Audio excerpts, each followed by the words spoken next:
A big part of the Hellblade project is sharing development and being open about how we make the game. So we wanted to announce the game early on in the development process so we could share the journey with you from the very beginning.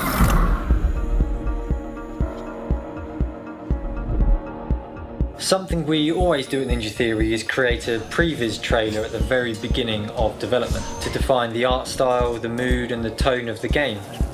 As we move through development, then the vision can change a lot, as you'll see from these examples. These videos are never intended to be seen by the public, they're just used to pitch the game to publishers, but given that we are the publisher on Hellblade, there's no real reason to hold them back.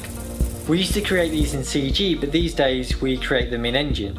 It's an opportunity for us to take concept art and try and realise it as in-game assets.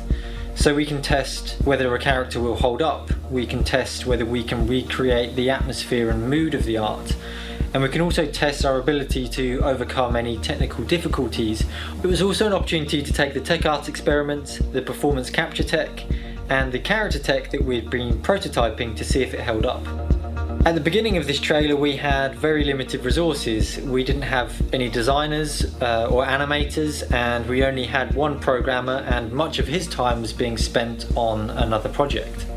We didn't know when we were going to be staffing up the team, so we had to design the trailer around the art team that we had at the time.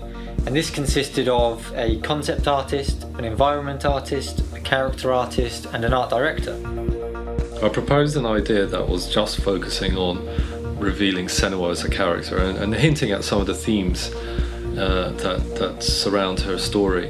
When everyone in the room is shouting, jumping, screaming and shooting, that one way to stand out is to just stand still. The idea was quickly sketched out by Mark, our senior concept artist, into storyboards, which Tamim then took and edited into a sequence. We needed a soundtrack for the trailer, and music licensing can be incredibly complicated and it can take months to get a contract signed. Luckily, in this case, we had a shortcut.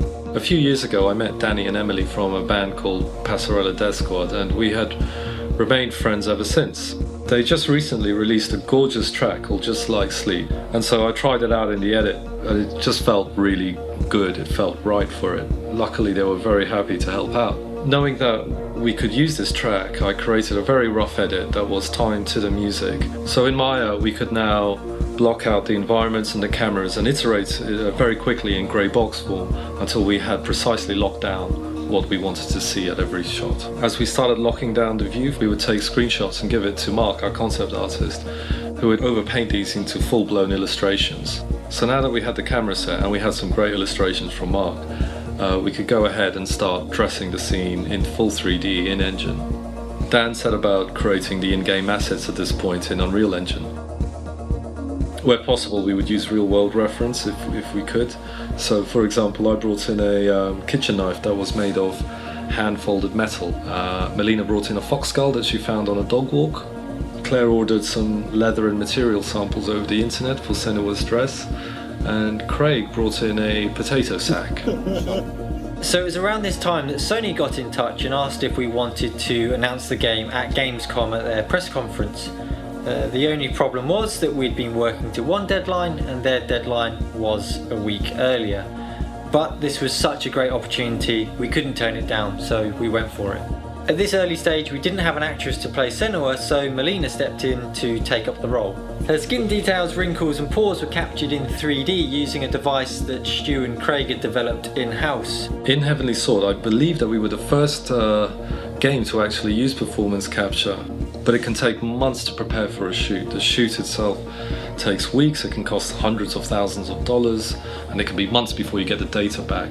Now in Hellblade we do want to push this tech forward again, but for the teaser in particular we wanted to do it on a tiny budget of a few £100 and in a matter of weeks. Stu and Craig worked together on a potential solution, but this was a very high-risk strategy. We didn't know if we could solve the problems and get usable data in the time we had for this teaser. So we shot all of the scenes using Melina, our video editor, as a placeholder actress, and we cut the video edits into the trailer and gave the time codes to Craig to see if he could extract the 3D data. But in this case time was too tight and it didn't pay off. but it's a project we want to return to in the future. Instead, we had GTAC, a new animator, come on board, and he would rotoscope all of the scenes based on the video reference. The final step was grading, so Mark and Alex Tahini, our company art director, overpainted a few of the frames to try and get the ideal lighting and color schemes for the trailer.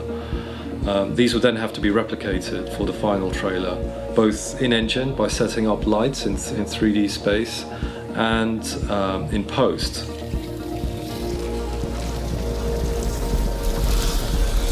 We did make mistakes and we put in a lot of hours to get the trailer done. But to go from an idea to something we're incredibly proud of in 8 weeks and show it at the Sony press conference at Gamescom, it was fantastic.